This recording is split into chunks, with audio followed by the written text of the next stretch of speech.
పెళ్ళైనా పండగైనా వేడుక ఏదైనా పట్టుచీరల ప్రత్యేక వేదిక వారాహి సిల్క్స్. సాంప్రదాయానికి సౌందర్యానికి వారధి. One word in Telugu sir please. ఈరోజు మన్మోహన్ సింగ్ గారి మరణం చాలా బాధాకరం. మన దేశానికి తీరని నష్టం. ఒక వ్యక్తి జీవిత కాలంలో అత్యంచలమైన విశ్వాసంతో ముందుకు పోతారు. ఆయన ఒక నిదర్శనం. ఆయన ఒక బాగా చదువుకొని కష్టపడి చదువుకున్న తర్వాత లెక్చరర్గా ప్రారంభించి గ్రేడ్ రై తర్వాత ప్రొఫెసర్ అయి అక్కడి నుంచి ఎకనమిక్ అడ్వైజర్గా ఎదిగి డిపార్ట్మెంట్లో ఎకనమిక్ అడ్వైజర్గా చేస్తుంది.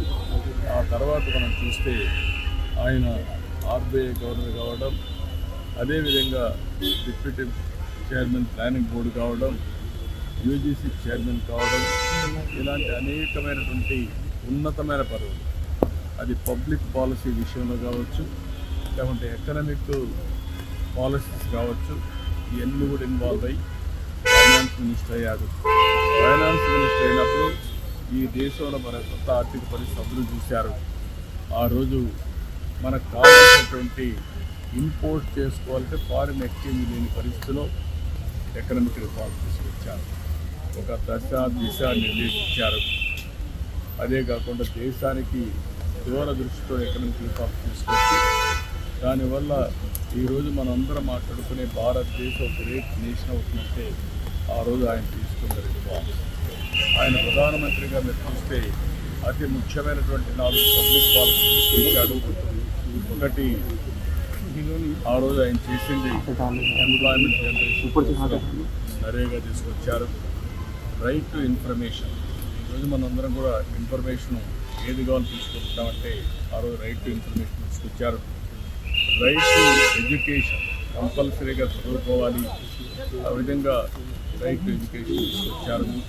ఈరోజు యూఏఐడి కింద ఆధార్ ఏదైతే అథెంటికేషన్ ఉందో అది ఎక్కడ కూడా ఏమాత్రం కూడా ప్రభుత్వం ఖర్చు పెట్టే డబ్బుల్లో ఫ్రాడ్ లేకుండా చేయగలిగారంటే అది ఒక పెద్ద అసత్యగా చేయగలిగారు. ఇలాంటి వినూత్నమైన పాలసీలు తీసుకొచ్చిన వ్యక్తి మన్మోహన్ సింగ్ గారు. ఎవరికి కూడా ఈ గౌరవం దక్కదు. ఒక అకాడమిషియన్, ఒక పాలిటీషియన్, ఒక ఎకానమిస్ట్, ఒక బ్యూరోక్రాట్, ఈ 4 కూడా సమర్థవంతంగా నిర్వహించిన వ్యక్తి, రాణించిన వ్యక్తి మన్మోహన్ సింగ్ గారు.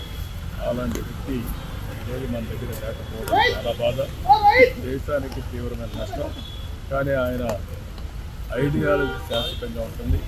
ఆయన ప్రారంభించిన రిఫార్మ్స్ శాశ్వతంగా ఉంటాయి.